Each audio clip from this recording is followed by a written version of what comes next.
Bueno, estamos ya en la parte final del juicio del golpe de Estado que dio Pedro Castillo el 7 de diciembre del 2022. Uno de los acusados que está en el banquillo es Aníbal Torres, que ha sido ministro, que ha sido asesor de Pedro Castillo. Y hoy, como es usual, luego de los alegatos, le dan también la oportunidad de ejercer la defensa, su autodefensa. Esto fue lo que dijo. Conclusión. El mensaje no salió de la PCM, sino de la oficina del Gabinete de Asesores de Palacio de Gobierno, como lo acredita este peritaje número 326 y como lo menciona, ¿no?, en su alegato final el señor fiscal. No se ha encontrado la menor seña o indicio sobre la redacción del referido mensaje por mi persona. Bueno, él dice que no tiene nada que ver, que el mensaje él no lo escribió, que es parte de la acusación que hace la Fiscalía en su contra. Vamos a recordar un poco el caso, lo que ha ido presentando también el Ministerio Público como parte de las pruebas que ha sustentado en el juicio. Nos acompaña el abogado penalista Luis Lamas Pucho. Gracias por estar aquí, bienvenido. ¿Qué tal? ¿Cómo estás? A ver, la acusación presenta a Aníbal Torres como parte clave, ¿no?, de este golpe, que él se habría reunido con Pedro Castillo, con Betsy Chávez, y habría sido el autor del mensaje. Hemos escuchado que él en parte niega esto, que hay peritajes y todo que le contradicen a la Fiscalía, pero es parte del relato que ha construido el Ministerio Público. ¿Qué tan sólido es?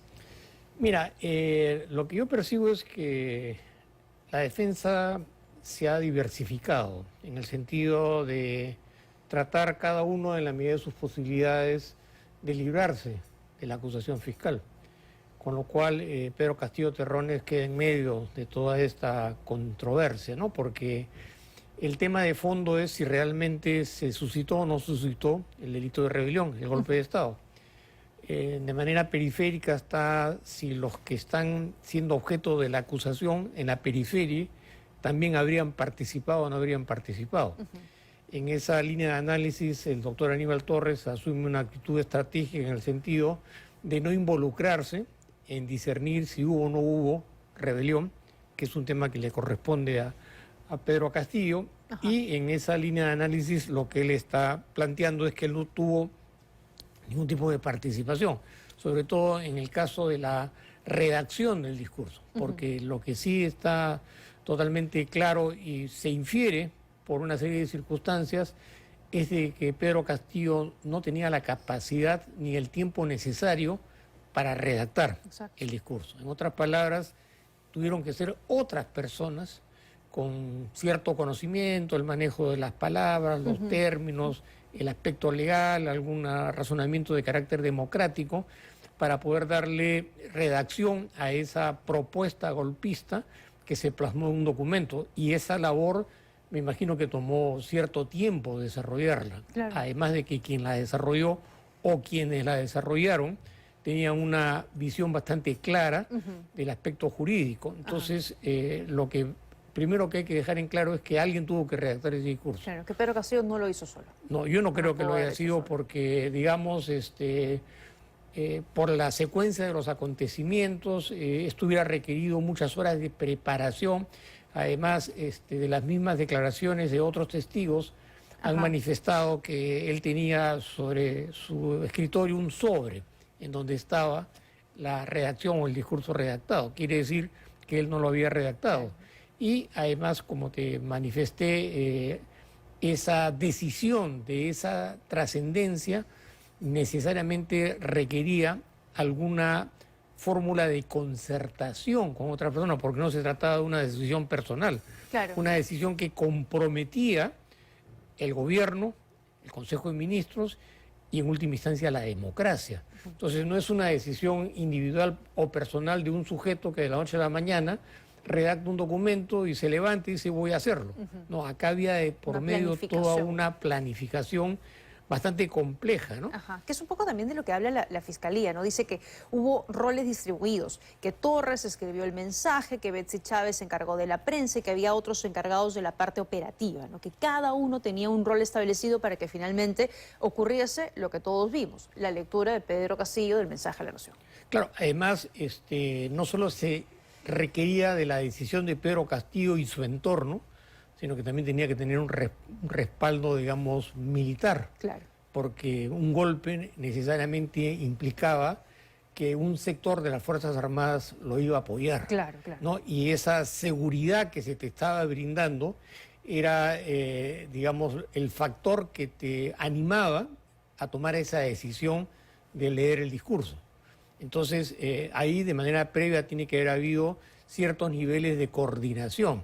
Por eso que se ha ampliado la acusación y se incluyó también el delito de conspiración. Exacto. ¿No? Que es la base conspirativa a través de la cual un grupo de personas conciertan voluntades para poder cometer el delito de rebelión, ¿no? Exacto. Pero por lo que le entendía al inicio y lo que se ha desprendido del juicio, las personas que están siendo acusadas también de conspiración junto a Pedro Castillo, Betsy Chávez, Aníbal Torres, ¿lo dejan solo a Pedro Castillo? De alguna manera no es que estén discutiendo si hubo o no rebelión, sino que simplemente han intentado decir, yo no participé, yo no me enteré, si él cometió algo, él tendrá que responder por sí mismo.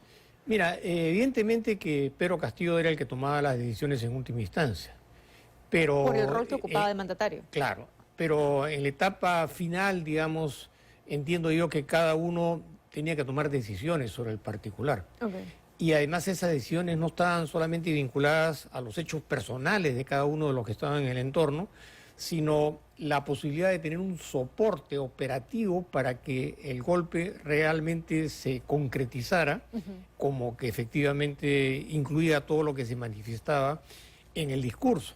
Entonces, dada que la situación ha ido cambiando de manera significativa, porque un proceso es un acontecimiento evolutivo que se va desarrollando a lo largo de las audiencias, se va enriqueciendo o retroalimentando con declaraciones, testimoniales, confrontaciones, y eso va diversificando el escenario judicial y en última instancia cada uno dirá, bueno, yo tengo que salvarme a como dé lugar. De acuerdo, de acuerdo. ¿No? Y además... Las responsabilidades son individuales. Claro, no, pero además lo que yo diría es que no hay mucho de fiabilidad, ¿no?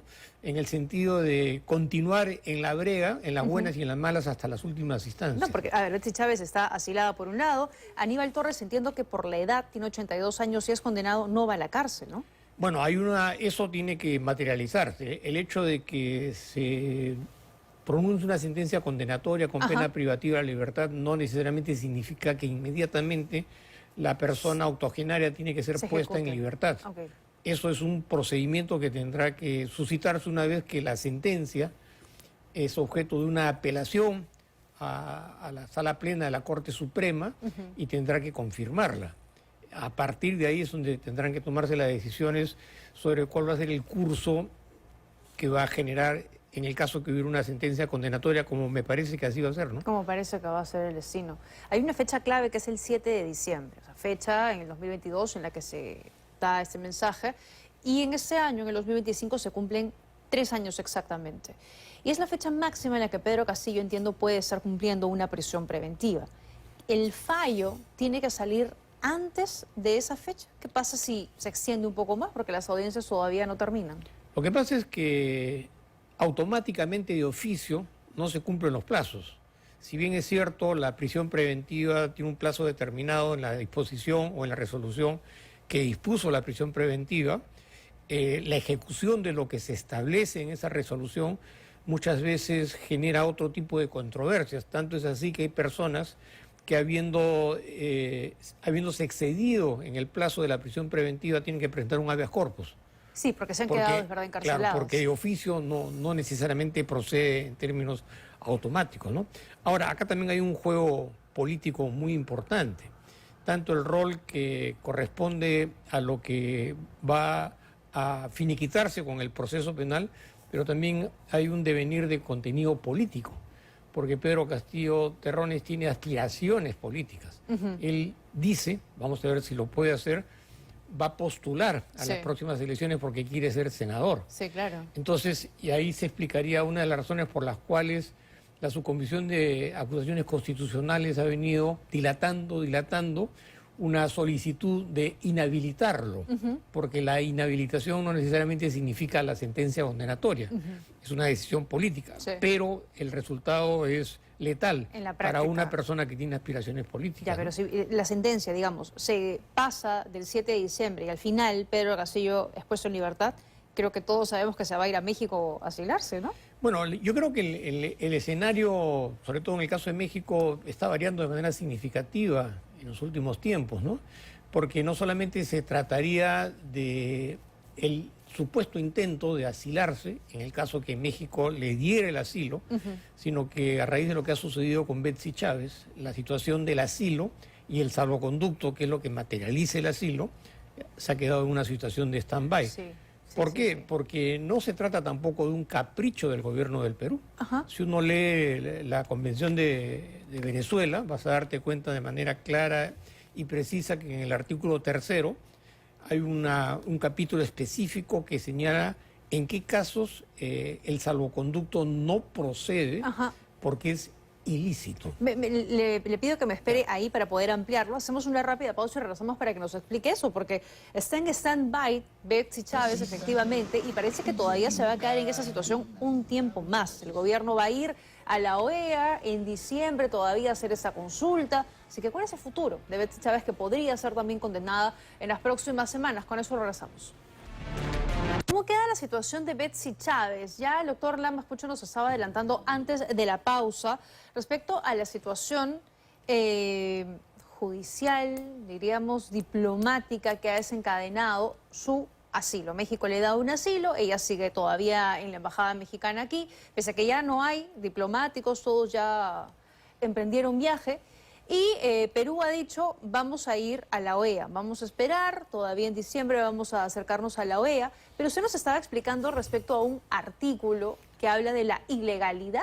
Ilicitud. Ilicitud, perdón. Hay un artículo específico dentro de la Convención, en el tema del asilo, que señala, no de manera directa en el sentido de la prohibición, pero deja entrever, porque si no fuera así, ¿cuál sería la razón que explicaría que dentro de la Convención se ha establecido un artículo en particular, creo que es el artículo 3º o 4º, que señala que el asilo es ilícito cuando se trata de un caso que está siendo ventilado dentro de los tribunales de justicia y se trata de delitos comunes, porque el asilo solamente procede, de acuerdo a lo que está establecido en la Convención, cuando se trata de una persecución política, pero no cuando incumbe delitos de corrupción, porque eso implicaría interferir de manera abierta dentro de la jurisdicción de un país, porque eso tiene que ser resuelto por los jueces. No puede ser resuelto por los diplomáticos, ni por los gobiernos, ni los políticos. Pero entiendo que, claro, la Convención también le da la facultad al país asilante de decidir si esta persona es perseguida política, porque la justicia podría estar tomada, ¿no?, por políticos y en fin. Claro, pero un país, antes de tomar una decisión de esta naturaleza, a través de su representación o su embajada, se informa al detalle de cuál es la situación de esa persona. ¿Por qué? Porque estos procesos judiciales son públicos. Salen en los medios de comunicación y ahora es facilísimo acceder para tener una idea absolutamente clara en qué consiste el proceso penal, para poder deslindar o diferenciar si se trata de una persecución política, en el sentido de que simplemente por tus ideas políticas eres objeto de persecución y no tienes absolutamente nada que ver con temas de corrupción. Entonces, dicho esto, el gobierno podría haberle dicho rápidamente a Betsy Chávez, tú estás siendo juzgada en los tribunales por un delito común, entonces no te corresponde el salvoconducto. Claro, pero lo que pasa es que el hecho se concretiza a partir de la concesión del salvoconducto. Entonces, mientras no se otorgue el salvoconducto, hay una situación de stand-by, de paralización. Y en este caso, la situación física de Betsy Chávez debe ser sumamente difícil porque, bueno, va a llegar un momento en que las condiciones políticas, política bilateral van cambiando de manera significativa. Entonces, yo diría que políticamente el gobierno a los efectos de evitar cualquier tipo de confrontación directa, lo que ha optado es decir, bueno, muy bien, yo voy a recurrir a la Asamblea de la Organización de Estados Americanos, con lo cual tampoco no es competente la Asamblea para resolver un caso de esta naturaleza. Es una consulta, ¿no? Podría ser una consulta, pero al final de cuentas el paso del tiempo es lo que va marcando el curso de los acontecimientos, ¿no? Bueno, y después de esa consulta, al final Perú va a tener que decidir si le otorga o no el salvoconducto. Yo creo que desde el punto de vista que lo ha negado, que no lo entrega, no lo concede desde un primer momento es porque lo está negando, ¿no? Porque se supone que el salvoconducto tiene que ser entregado de la manera más rápida y expeditiva, ¿no? Entonces, mientras que la persona es asilada y está en la embajada y no hay de por medio el salvoconducto, quiere decir que no le están entregando el salvoconducto porque se supone que a raíz del convenio, al margen de lo que está establecido en el artículo respecto a la ilicitud del asilo político, se supone que es un procedimiento, es un tratado expeditivo para que justamente personas que son objeto de persecución política puedan acogerse a esta prerrogativa a raíz de lo que decide un Estado, ¿no? Ahora, su situación es muy similar a la de Pedro Castillo, ¿no? Podría ser sentenciada en las próximas semanas y mañana el Congreso también va a ver una eventual inhabilitación de la función pública. O sea, Lo y que ella también pasa- tenía intenciones de postular. Claro, pero la inhabilitación iría más orientada al tema de impedir que se presentaran a las próximas elecciones. Sí. Pero de acá todavía faltan muchos meses y yo creo que por un lado el tema judicial va a ser más rápido en el sentido de tener que resolver cuál va a ser la situación. Si hay una sentencia condenatoria, automáticamente ya no pueden presentarse ni pueden postular. Exacto. Y si es condenada, igual ella se Pero queda en la puede. embajada, ¿no? O sea, Sí, no, claro. no pasa nada, no va a prisión. Bueno, vamos a esperar a ver cómo se resuelve esto, pero entiendo que su pronóstico es que podría haber una sentencia condenatoria. Yo creo que sí. Desde mi opinión personal, yo he hecho un análisis bastante riguroso del aspecto doctrinario, del punto de vista del derecho penal, y yo creo que se cumplen una serie de exigencias desde el punto de vista doctrinario, entre otras porque en el Código Penal la tentativa es punible.